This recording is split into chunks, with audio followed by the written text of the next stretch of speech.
We are from Group 2. Good morning, everybody. I hope we are all in a good condition. Amen. Selected activities in KL are short lectures abroad in the form of discussion and field trips. In this group contain two choices of activities. The first is field trip, like Bali International Tour School for Subak 2019, and the short lecture is International Symposium of Javanese Culture that held in Yogyakarta. Subak, known for 700 years as a traditional social system of Balinese agriculture. Subak has been recognized as a World Heritage by UNESCO in 2012. It is described as cultural landscape of Bali province. Subak system as a manifestation of Trihita Karana philosophy. Presently, the number of vehicles are declining due to rapid development of tourism industry. Even though the importance of Subak has been recognized by the world, the fact that it's a marginalized system remains there. And then, challenges faced by Subak.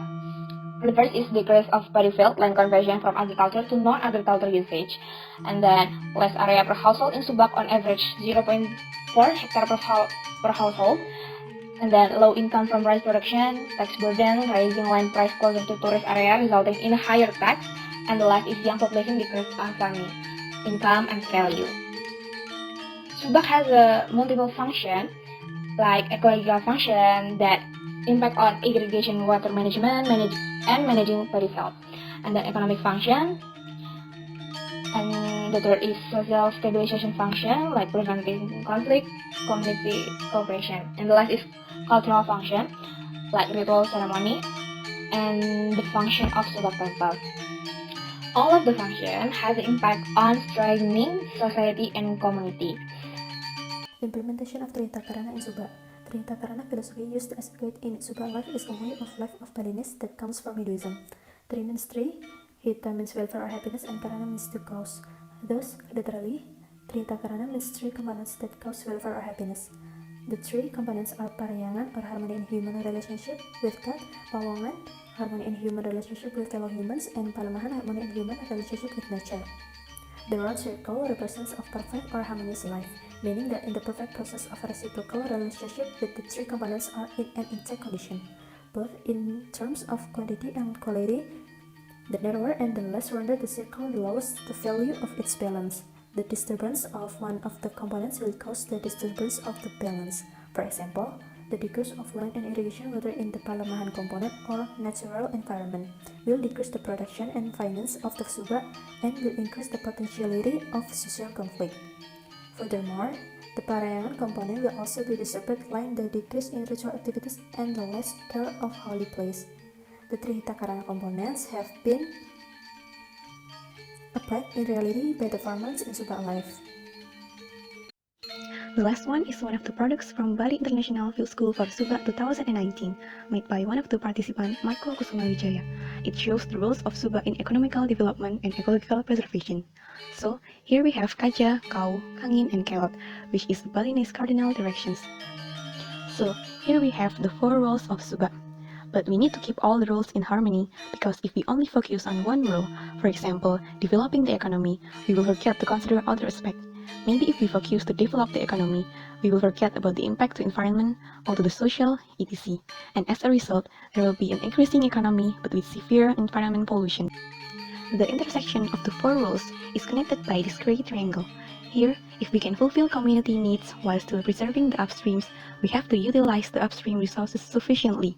We could use the land near the mountains, taking resources from the forest, but just as we need, because it will affect the water source that irrigates agricultural land.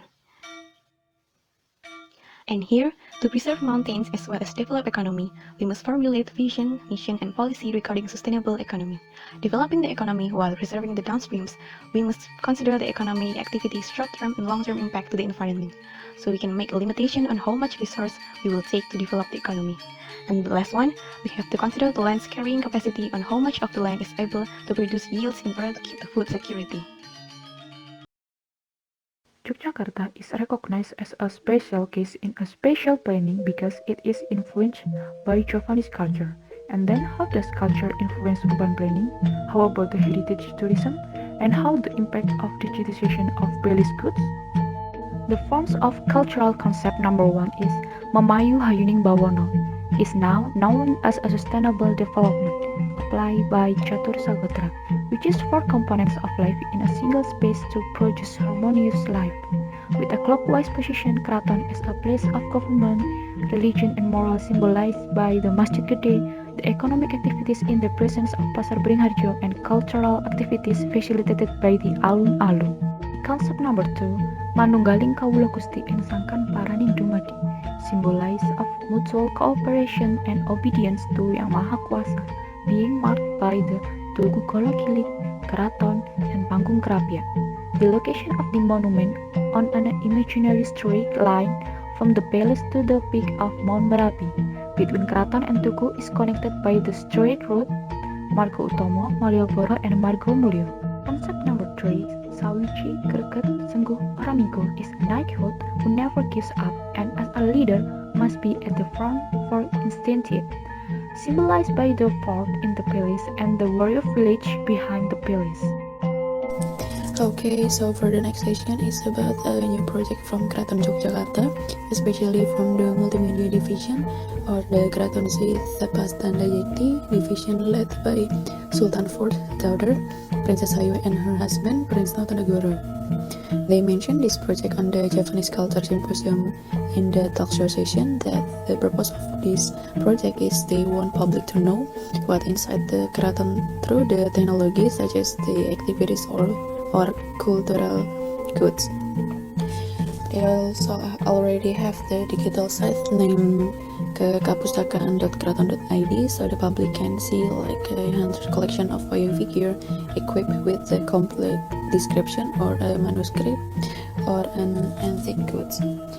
This project also have an impact for the economic side of the wayang craftsmen or the wayang home industry, because Princess Ayu also said in their talk show that wayang craftsmen get their double order from the people who loved wayang kulit, which originally numbers 200 until 300 pieces of wayang kulit, and it increased to 500 pieces, and of course it can increase their economic side or gain a lot of labors or improve the home industry. And this is a view of an article about the wayang kulit industry. The last topic is about Yogyakarta cultural tourism as a form of Java cultural preservation. The topic of socioculture became one of the topics in the Japanese International Symposium. Dr. Indra Chaini, as one of the speakers in the session, has her own mission of preserving Japanese culture, especially batik. The mission supports Yogyakarta mission to strengthen ethics, morals, and culture as a tourism city based on culture. The city of Yogyakarta, which is held as a cultural-based tourism city, has provided significant income to the region. For example, Sono Budaya Museum, which contains objects of cultural collection and has an attraction to tourists, especially foreign tourists. The Sono Budaya Museum has a vision of having an international standard museum that expresses Japanese culture. The Sono Budaya Museum has the function of managing museum objects that have scientific cultural values. The number of museum collection is approximately 43,000 and always increasing. Cultural heritage is one of the important aspects in preserving cities. The conclusion is cultural heritage not only for tourism, but also have an impact on the economy of a region. Therefore, cultural heritage must be preserved.